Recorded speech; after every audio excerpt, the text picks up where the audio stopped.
राधे राधे दोस्तों, कैसे हैं आप सब। दोस्तों, पितृपक्ष चल रहे हैं। पितृपक्ष में पितरों की आत्मा की संतुष्टि के लिए श्राद्ध और तर्पण किया जाता है, जिससे पितर खुश होकर अपनी संतान को आशीर्वाद देते हैं। हिंदू धर्म में मृत्यु के बाद मृत व्यक्ति का श्राद्ध करना बहुत जरूरी माना जाता है। माना जाता है कि यदि श्राद्ध न किया जाए तो मरने वाले व्यक्ति की आत्मा को मुक्ति नहीं मिलती। पितृपक्ष में पूर्वजों की आत्मा की शांति के लिए दान पुण्य, श्राद्ध, तर्पण, पूजा पाठ किए जाते हैं, ताकि हम पर पूर्वजों की कृपा बनी रहे। पितरों को प्रसन्न करने के लिए सबसे जरूरी चीज है श्रद्धा। बिना श्रद्धा के दिया हुआ श्राद्ध पितरों को प्राप्त नहीं होता, उनकी आत्मा को संतुष्टि नहीं मिलती और ना ही उनका आशीर्वाद संतान को प्राप्त होता है। श्रद्धा से पितरों को कुछ अर्पित करना ही श्राद्ध कहलाता है। जिनके पितृ प्रसन्न नहीं होते उन्हें पितृदोष लगता है। उन्हें अनेक प्रकार की परेशानियां, हानियां उठानी पड़ती हैं। घर में कलह, अशांति रहती है। रोग पीड़ाएं पीछा नहीं छोड़ते। घर में आपसी मतभेद बने रहते हैं।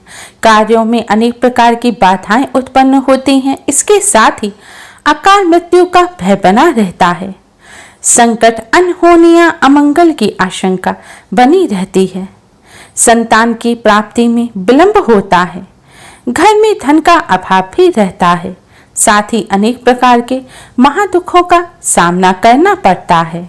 दोस्तों, पितृपक्ष पितरों को प्रसन्न करने के बहुत ही खास दिन होते हैं। इन दिनों में आप एक छोटा सा उपाय करके भी पितरों को प्रसन्न कर सकते हैं और पितृदोष से मुक्ति पा सकते हैं। आज की इस वीडियो में हम आपको शास्त्रों में बताया गया वही छोटा सा उपाय बताने जा रहे हैं। इस उपाय को करने से निश्चय ही आपको पितृदोष से मुक्ति मिल जाएगी। साथ ही आपके कितने भी बड़े शत्रु हों वह भी सब शांत हो जाएंगे। यह उपाय न केवल आपको पितृदोष और शत्रुओं से छुटकारा दिलाएगा, साथ ही शनि दोष और कालसर्प दोष से भी राहत मिलेगी और सभी प्रकार के संकट दूर हो जाएंगे। पितृदोष पितृ आशीर्वाद में बदल जाएगा। दोस्तों, इस उपाय को सही प्रकार से करने के लिए आप हमारी इस वीडियो को अंत तक अवश्य ही देखें। अगर आपने हमारे चैनल को अभी तक सब्सक्राइब नहीं किया है तो जल्दी से हमारे चैनल को सब्सक्राइब कर लें और बेल आइकन को हिट अवश्य ही करें, जिससे हमारी सभी नई वीडियोस की नोटिफिकेशन आपको फ्री में सबसे पहले मिल पाए।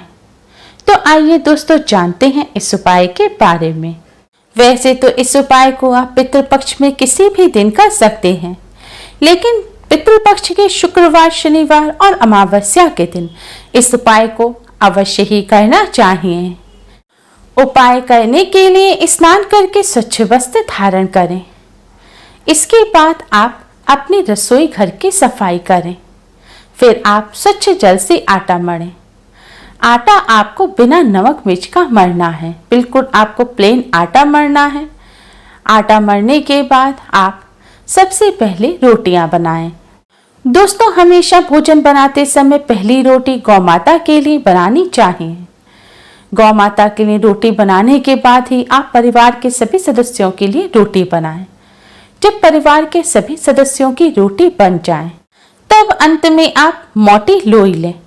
मोटी लोई का मतलब है कि सारे परिवार के सदस्यों की रोटी बनाने के लिए आप जितनी बड़ी लोई लेते हैं, यानी कि जितना आटा लेते हैं उससे थोड़ा ज़्यादा आटा आपको अंत की रोटी बनाने के लिए लेना है।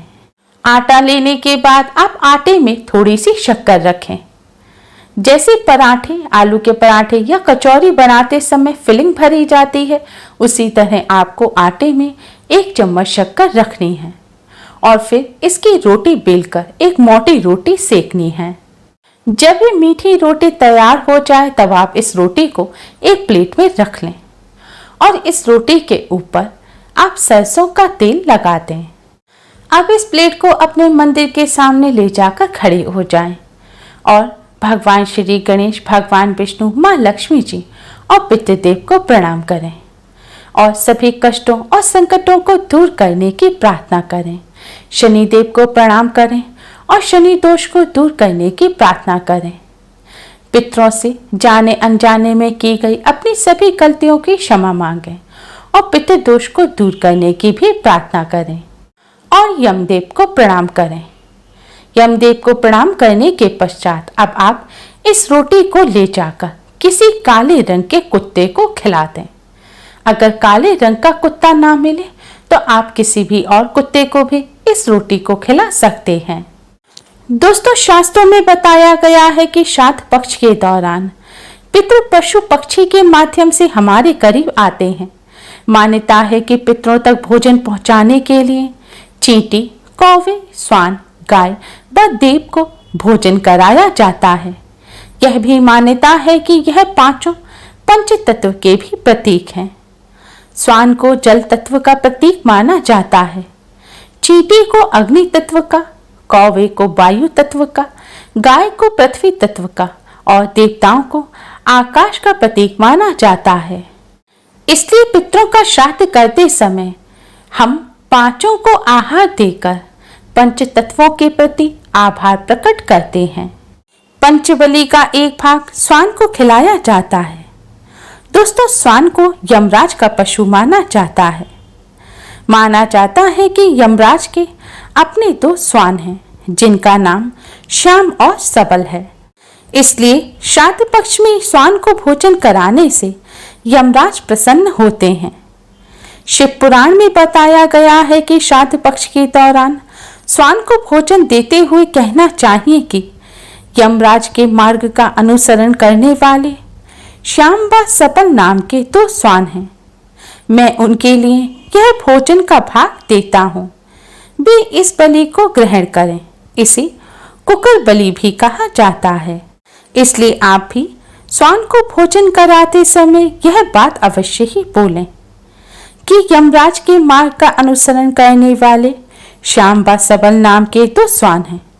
मैं उनके लिए यह भोजन का भाग देता हूँ। वे इस बलि को ग्रहण करें। आपको यह बोलने के बाद ही स्वान को भोजन कराना है। स्वान को रोटी देने के बाद आप हाथ जोड़कर स्वान को प्रणाम करें, यमराज को प्रणाम करें और भैरव भगवान को भी प्रणाम करें। स्वान को भैरव महाराज का भी सेवक माना जाता है। स्वान को भोजन कराने से भैरव महाराज प्रसन्न होते हैं और संकटों से भक्त की रक्षा करते हैं। जो लोग स्वान को भोजन कराते हैं उन्हें शनि देव की भी कृपा प्राप्त होती है और शनि दोष से राहत मिलती है। शास्त्रों में बताया गया है कि पितृपक्ष के दौरान पितरों की आत्मा की शांति के लिए, पितृदोष से मुक्ति प्राप्त करने के लिए, पितरों की प्रसन्नता के लिए स्वान को मीठी रोटी खिलानी चाहिए। ऐसा करने से पितृदेव प्रसन्न होते हैं, पितरों का आशीर्वाद प्राप्त होता है और पितृदोष से मुक्ति मिलती है। स्वान को इस तरह भोजन कराने से सभी तरह के संकट दूर हो जाते हैं। दोस्तों, हो सके तो पितृपक्ष में रोजाना आपको स्वान को इस तरह भोजन अवश्य ही कराना चाहिए। स्वान का बहुत महत्व शास्त्रों में बताया गया है। माना जाता है कि स्वान आपको राजा से रंक और रंक से राजा बना सकता है। स्वान को रोटी खिलाने से दुश्मन आपसे दूर रहेंगे। स्वान को प्रतिदिन भोजन देने से जहां दुश्मनों का भय मिट जाता है, वहीं व्यक्ति निडर भी हो जाता है। माना जाता है कि जो व्यक्ति अपने घर में स्वान को पालते हैं, यानी कि कुत्ते को पालते हैं, कुत्ता उस घर के रोगी सदस्य की बीमारी अपने ऊपर ले लेता है। दोस्तों, स्वान को भोजन कराते समय इस बात का विशेष ध्यान रखें। हो सके तो पितृपक्ष में दोपहर के समय, यानी कि दोपहर 12 बजे से 1 बजे के बीच में ही आप स्वान को भोजन कराएं, क्योंकि यह समय पितरों का समय होता है। इस समय स्वान को भोजन कराने से पितृ बहुत जल्दी प्रसन्न हो जाते हैं। इस उपाय को करते समय आपको इस बात का भी विशेष ध्यान रखना चाहिए, आपको स्वान का कभी भी अनादर नहीं करना चाहिए।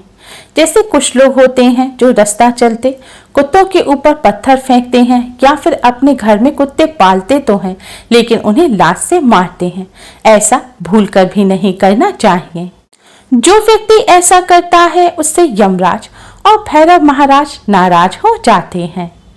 उम्मीद है आपको हमारी ये वीडियो पसंद आई होगी। प्लीज लाइक करें, हमारी इस वीडियो को अपने फ्रेंड्स और रिश्तेदारों में ज़्यादा से ज़्यादा शेयर करें, जिससे वह भी इसका लाभ उठा सकें।